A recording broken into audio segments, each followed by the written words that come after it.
Tyrion stood in the darkness of the Tower of the Hand, his breath shallow as he aimed the crossbow at his father. Tywin Lannister sat on the privy, calm and unbothered. "You're no son of mine," Tywin had said, the words like poison on Tyrion's tongue. Tyrion's finger tensed on the trigger.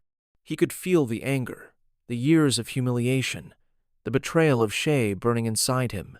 But as he stared at the man who had shaped his entire life, something stopped him. A thought, a realization. Killing Tywin would solve nothing. It would only leave chaos in its wake. Slowly, Tyrion lowered the crossbow. "I hope you rot," he spat, turning away. Tywin, his expression momentarily unreadable, exhaled. "Wise decision, Tyrion. Perhaps you're not such a fool after all." Tyrion didn't look back. He slipped into the shadows, knowing that his fate and all of Westeros had just taken a different turn. As Tyrion descended into the depths of the Red Keep, his mind raced with the consequences of what he had just done, or rather, what he had not done. He had spared Tywin Lannister, a man who had never shown him an ounce of love, a man who had shaped him into a bitter, broken thing. And yet, something had held his hand. Varys was waiting for him in the tunnels beneath the castle, his expression unreadable in the dim torchlight. "I expected to hear the sound of chaos above," the spider murmured, "yet it remains eerily quiet." Tyrion exhaled, tightening his grip on the stolen crossbow. "I couldn't do it." Varys studied him, his sharp eyes searching for an answer. Then, with the slightest tilt of his head, he said, "A mercy or a mistake? Time will tell." "We need to leave," Tyrion said, shaking off his thoughts. He had already decided his course. Whether or not Tywin would allow him to live after this betrayal was uncertain, but there was no staying in King's Landing. Varys nodded. "The ship awaits." As they disappeared into the night, Tyrion had no way of knowing that the fate of Westeros had been irreversibly altered. The sun rose over King's Landing, its golden rays creeping through the cracks of the Tower of the Hand. Tywin Lannister sat at his desk, his face unreadable as he contemplated the night's events. He had come within a hair's breadth of death at the hands of his own son, no less. For the first time in decades, he had felt something close to fear. He would not make that mistake again. Kevan Lannister stood before him, ever the loyal brother. "We must find Tyrion," he said. "He cannot be allowed to escape punishment." Tywin steepled his fingers, his mind already working through the possibilities. "No," he said finally. "Let him run." Kevan frowned. "My lord." "He will die on his own, or he will become someone else's problem," Tywin said coldly. "I will not waste my energy hunting down a drunken, disgraced son."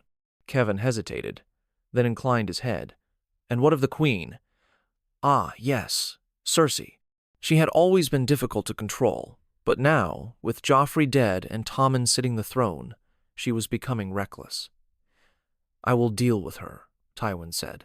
"Summon her." Minutes later, Cersei stormed into the chamber, her golden hair wild, her green eyes blazing with fury. "You let him go?" she hissed. "After he killed our son? After what he did to Shae?"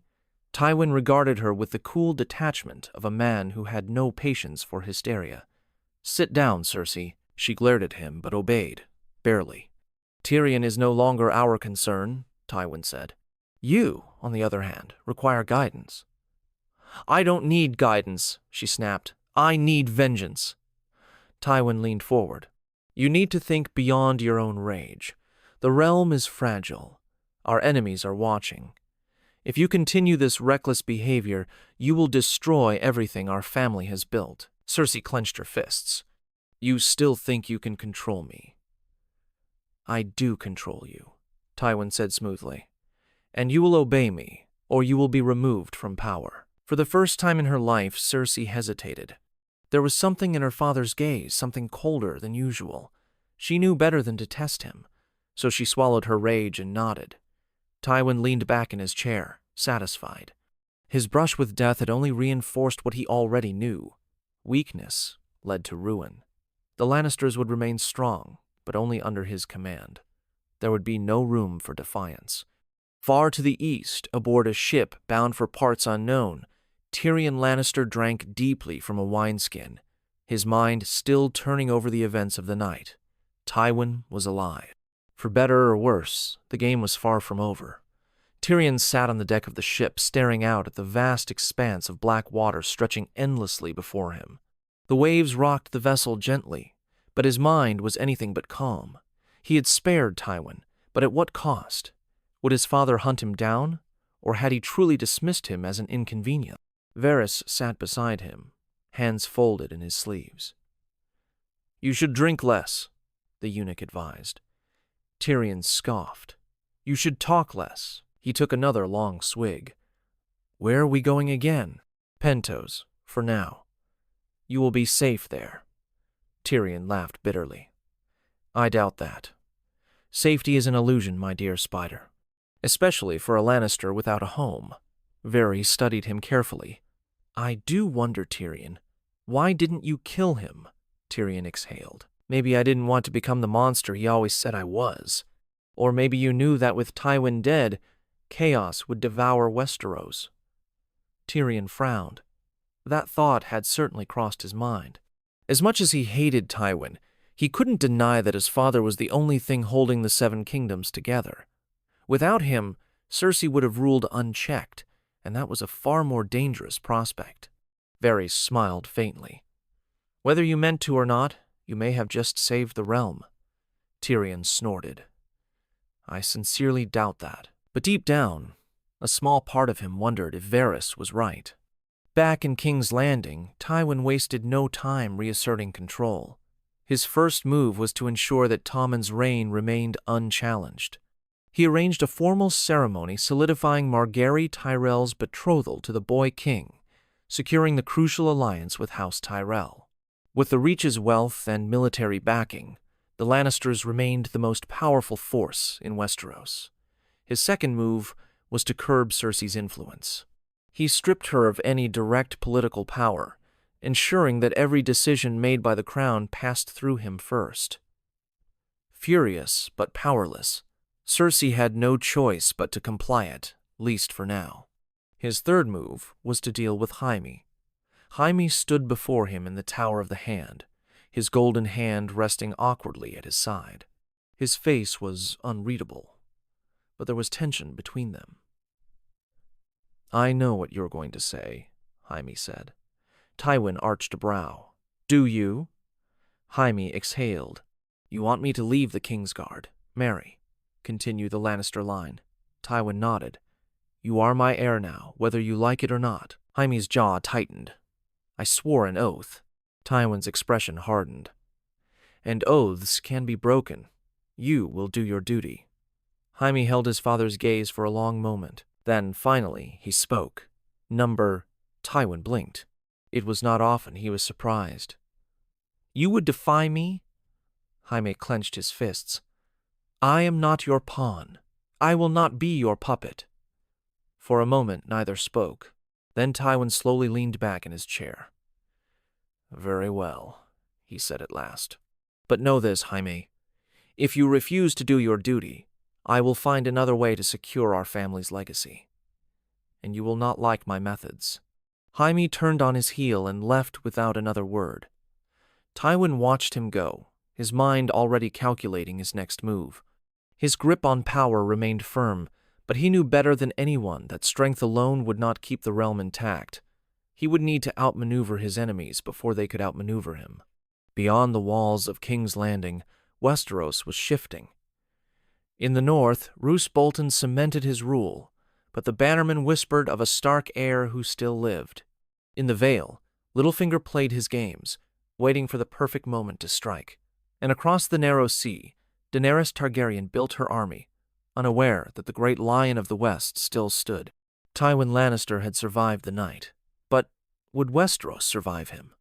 Tyrion arrived in Pentos with no real sense of purpose, only the bitter taste of wine and regret lingering on his tongue. Illyrio Mopatis greeted him with his usual false warmth, promising safety and comfort, but Tyrion knew better. There was no true refuge for a Lannister outcast.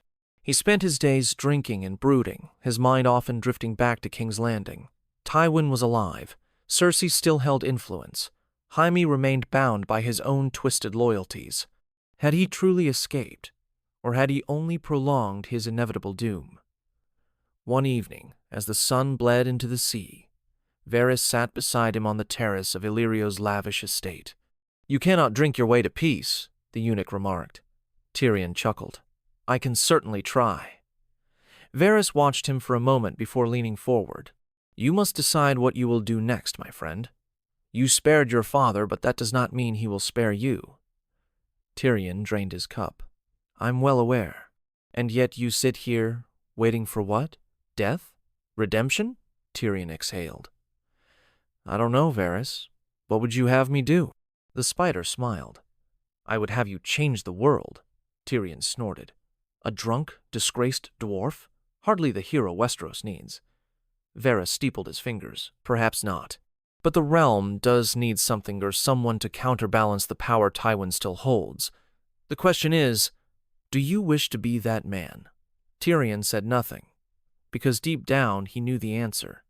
Back in King's Landing, Tywin wasted no time reshaping the realm to his liking. With Cersei firmly under his thumb and Tommen's rule secured, he turned his attention to the threats beyond the capital. The north was a problem. Though Roose Bolton held Winterfell, rumors swirled of a Stark still breathing. Tywin did not believe in ghosts, but he did believe in symbols. If a Stark heir emerged, the north could rally. He summoned Roose to King's Landing. The Warden of the North arrived swiftly, flanked by his cold-eyed bastard Ramsay. "You will find the Stark boy," Tywin ordered, his voice carrying the weight of command. Roose inclined his head. "And, if he exists?" "You will end him." Ramsay grinned, his hungry eyes glinting with excitement. "Happily, my lord." Tywin ignored the bastard and looked directly at Roose. "See that it is done. Quietly." The Boltons departed, leaving Tywin to contemplate his next move. Dorne remained a problem. The Martells simmered, with quiet rage over Oberyn's death. Tywin knew they would not move openly, but he also knew vengeance could be a patient thing. He sent word to Sunspear, offering diplomatic talks. A show of strength disguised as peace. The Martells were proud, but pride could be tempered with the right pressure. And then there was Daenerys Targaryen. The girl had dragons.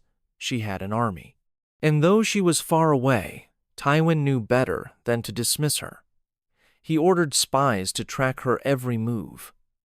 If she became a true threat, he would deal with her just as he had dealt with the Mad King. Cersei sat in her chambers, staring into the flickering candlelight.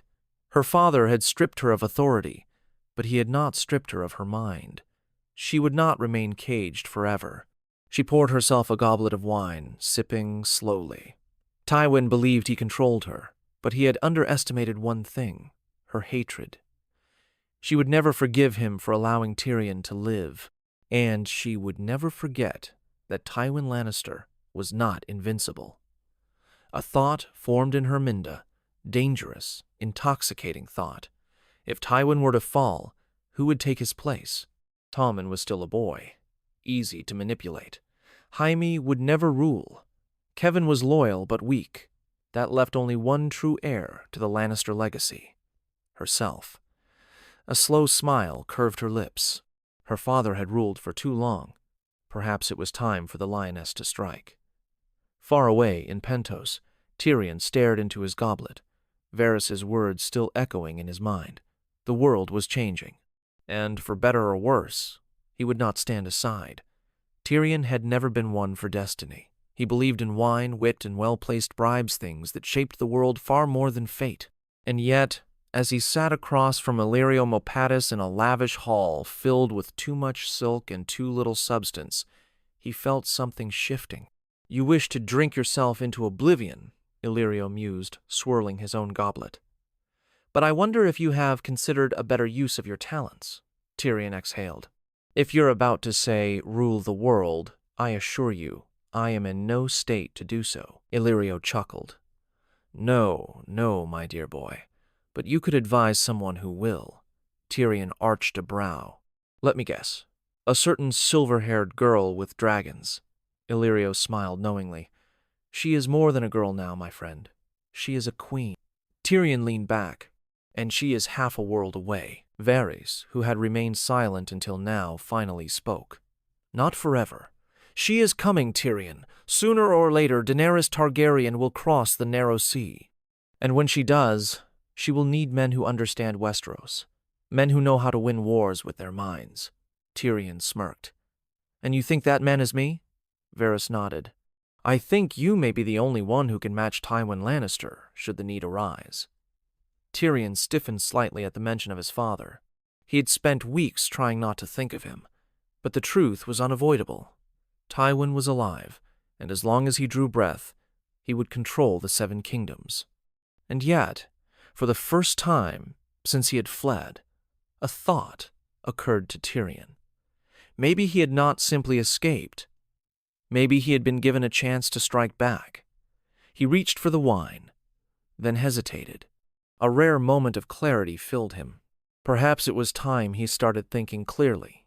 In King's Landing, Tywin stood before the Iron Throne, his gaze sweeping over the assembled lords and courtiers. Every movement in the Red Keep was a chess piece waiting to be moved. His recent actions had strengthened his hold, but he knew better than to believe the game was over.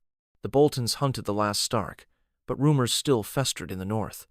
The Martells had responded to his offer of diplomacy, but their acceptance had been laced with venom. And then there was Cersei. She sat at Tommen's side, smiling like the devoted mother she pretended to be. But Tywin knew her too well. He could feel the defiance simmering beneath the surface, waiting for a moment to strike. He would have to deal with her soon. For now, he turned his attention to his newest guest, Petyr Baelish. Littlefinger stood before him, bowing with practiced humility. "My lord, you summoned me." Tywin studied him. Baelish was a snake, but a useful one. "The Vale remains untouched by war. I expect that to change." Littlefinger smirked. You wish to remind Lord Royce and the others where their loyalties lie?" Tywin's lips barely moved. "I wish to ensure that they have no other loyalties." Baelish chuckled. "A subtle distinction." Tywin leaned forward. "You will secure the Vale, by any means necessary." Littlefinger's smirk widened. "And what do I receive in return?" Tywin's eyes remained cold. "Your continued existence." The words hung in the air, a quiet reminder of who truly held power. Littlefinger inclined his head. "I shall see to it at once." As Baelish departed, Tywin exhaled. The game continued, and he would not lose. Cersei's patience had run thin. For weeks she had played the obedient daughter, watching as her father tightened his grip on the throne. But she had not forgotten her rage, and she had not abandoned her plan. She met Qyburn in the shadows of the castle, his eyes gleaming with curiosity. "You understand what I need?" she asked. Qyburn nodded. "A weapon, subtle but effective." Cersei smiled. "Yes, something that will ensure my father is no longer a problem." The disgraced maester tilted his head. "Poison?" "No," Cersei said. "Something slower. Something that will make him weak first." Qyburn considered this. "I have just the thing." Cersei leaned in. "Then begin, and do not fail me." As she left, a slow, giddy thrill filled her. Tywin Lannister believed himself untouchable. But even lions could bleed. Far away, across the sea, Tyrion sat in a cabin aboard another ship. His path was set. He was going to meet Daenerys Targaryen, and for the first time in his life, he was ready to play the game to win. Tyrion stood at the bow of the ship, the salty wind whipping his hair as the distant shores of Meereen came into view. He had spent weeks at sea, lost in thought, weighing every possibility. What was he now? A fugitive? A traitor? A pawn in someone else's war? He had fled King's Landing to escape death, but in truth, he had never stopped running from Tywin Lannister. His father's shadow loomed over him even now, but soon he would stand before Daenerys Targaryen. And if she was half as formidable as the tale suggested, perhaps he had found someone who could finally burn that shadow away. Varys approached, hands folded in his sleeves. "You look almost determined, my friend," Tyrion smirked. "Almost?" Varys gave a small nod. Determined men do not drink quite as much as you do, Tyrion chuckled. Fair point. But give me time. Sobriety is a slow war. Varys watched him for a moment. This is the beginning of something, Tyrion, not the end. Tyrion exhaled. Let's hope that's a good thing. As the ship docked, Tyrion stepped onto foreign soil, the taste of salt and uncertainty thick on his tongue. It was time to meet the Dragon Queen. Back in King's Landing, Tywin sat in his chambers, the weight of the realm resting on his shoulders. But tonight, for the first time in many years, he felt something unusual. Fatigue. He ignored it, of course. There was too much to do. The Vale still required Littlefinger's final maneuvering. The North needed to be crushed before any Stark loyalists could rally. And Daenerys. Daenerys was becoming a real problem. He had underestimated the girl for too long. She had taken Meereen, crushed the slave masters, and most importantly kept her dragons alive. Dragons had burned his ancestors. Tywin would not allow history to repeat itself. He needed a solution, fast. But as he reached for his goblet, his fingers trembled slightly. Annoyed, he clenched his fist, forcing the weakness away. The work was never done. Cersei watched from the doorway, hidden in the shadows as Tywin rubbed his temples, his usual commanding presence slightly diminished. She had waited so long for this moment. The poison was slow, undetectably a masterful craft by Qyburn, just enough to weaken him, to make his once sharp mind sluggish. Her father had ruled for too long. Soon, he would fall. And when he did, she would rise. She turned and disappeared down the hall, a smirk playing at her lips. The lion was beginning to stumble. Tyrion stood in the Great Pyramid of Meereen, staring up at the woman who was supposed to change the world. Daenerys Targaryen sat before him, her violet eyes studying him carefully. She was younger than he expected, but there was steel beneath the beauty. She was not just a queen, she was a conqueror waiting for her moment.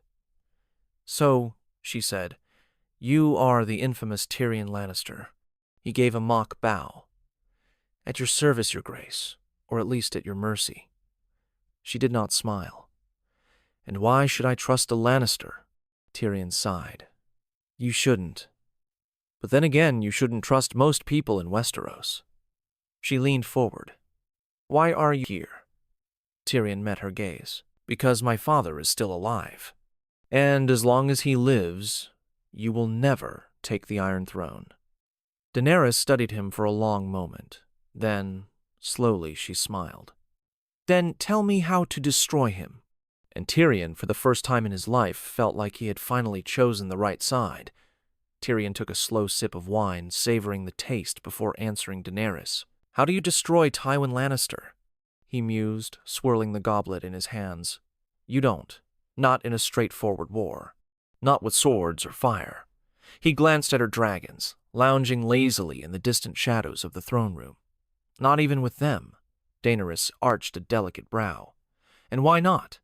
Tyrion exhaled, leaning forward. Because my father is not just a man. He is a force. A man like Tywin Lannister does not rule simply by power, rules by control. He shapes the battlefield before the first blow is struck. He tightens his grip before his enemies even realize they are strangling. Daenerys tapped a finger against her throne. Then how do we take that control away from him? Tyrion smirked. You do what he fears most. Daenerys tilted her head. And what is that? Tyrion set his goblet down. You turn his allies against him. You shatter the illusion that he is untouchable. You make him doubt. Daenerys' violet eyes burned with interest. You know how to do this? Tyrion chuckled. My dear queen, it's all I've ever known. In the Red Keep, Tywin Lannister was beginning to feel something he had not felt in years. Weakness. It was subtle at first, an occasional headache, a momentary lapse in focus. But now, it was growing. His hand trembled slightly as he signed a decree. He ignored it, but he knew something was wrong. Cersei watched him carefully these days, her eyes sharp with something he did not trust. He had always known she was ambitious, but now she was waiting for something. Perhaps she thought she could rule without him, Foolish girl. Tywin pushed himself up from his desk, his joints aching in a way they never had before. No matter. He had endured worse. A Lannister does not falter. And, yet, as he walked through the halls of the Red Keep, he could not shake the growing sensation that something was slipping through his grasp. Cersei sat with Qyburn in a candlelit chamber, her goblet half empty, her smile full of satisfaction. "How long before it takes full effect?" she asked, swirling the wine. Qyburn tilted his head. "A few more weeks, my queen. Perhaps a month.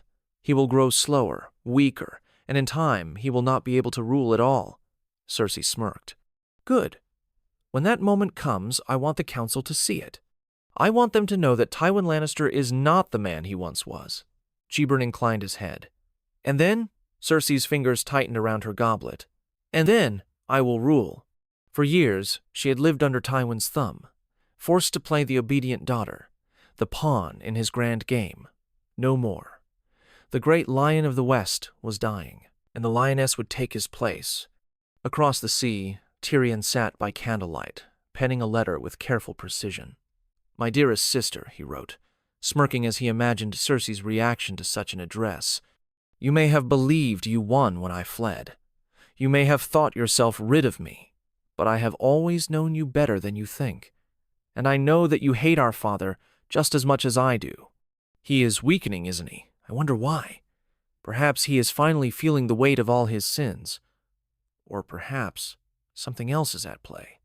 Whatever the case, know this: I am not gone, and I am not finished. When the time comes, I will return.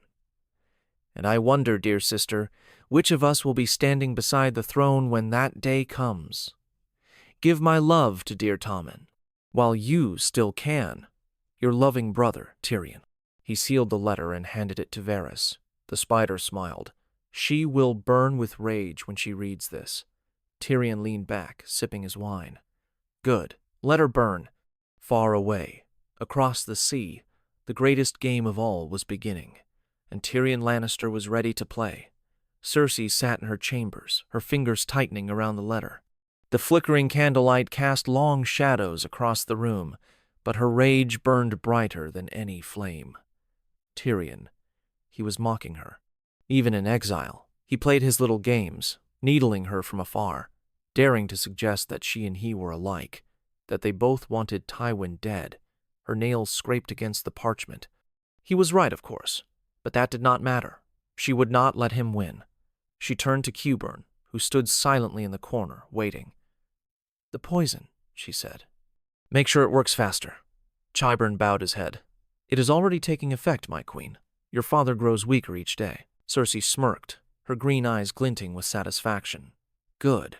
When the time comes, I want the entire realm to see him fall." Tywin sat in the council chamber, his face unreadable as Kevan Lannister droned on about grain shipments from the Reach. He had never been one to show weakness.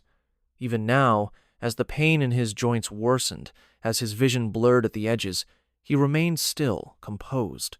But inside, he knew something was wrong. He had ruled for decades, outmaneuvered kings and rebels alike, but now his own body was betraying him. His mind, once sharp as Valyrian steel, felt slower. He glanced at Cersei, who sat across from him, her expression carefully neutral.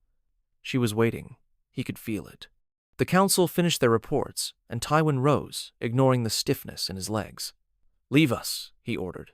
The lords and maesters quickly filed out, until only he and Cersei remained. For a long moment, there was silence. Then Tywin spoke. "You've done something." Cersei tilted her head, feigning innocence. "Whatever do you mean, father?" Tywin's fingers curled into a fist. His hands felt weak, weaker than they should. "You think I don't see it?" he said coldly. "You sit there, waiting for me to fall." Cersei smiled, sipping her wine. "You always said power belongs to those who take it." Tywin exhaled slowly. He had raised a lioness, but he had also created something dangerous, something he could no longer control. He took a step forward, but the room swayed slightly. Cersei watched him carefully. "I will outlive you," she whispered. "And when you are gone, I will rule. Not Tommen, not Jaime, Me. Tywin stared at her, realization dawning.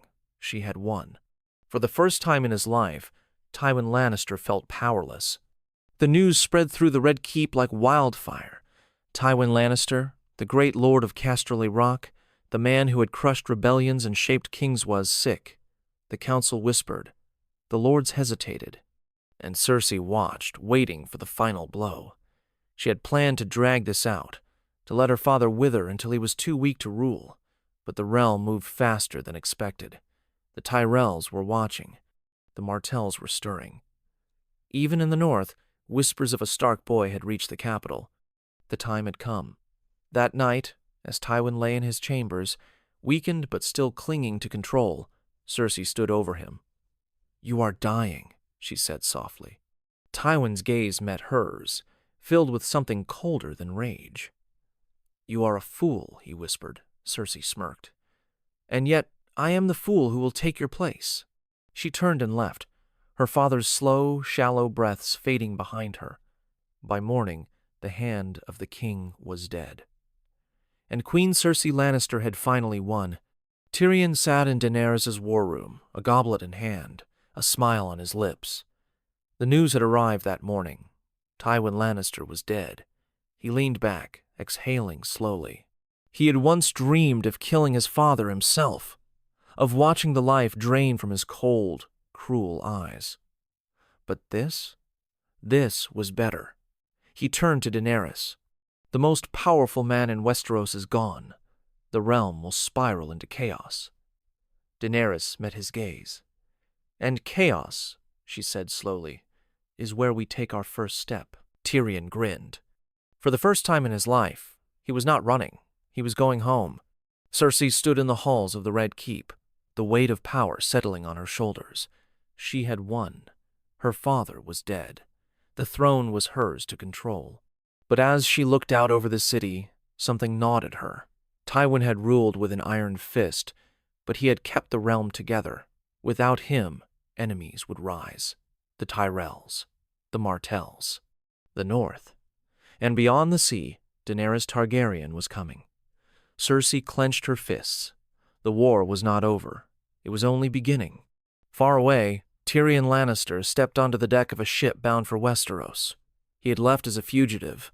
He would return as something else entirely. The game was still being played. And this time, he intended to win.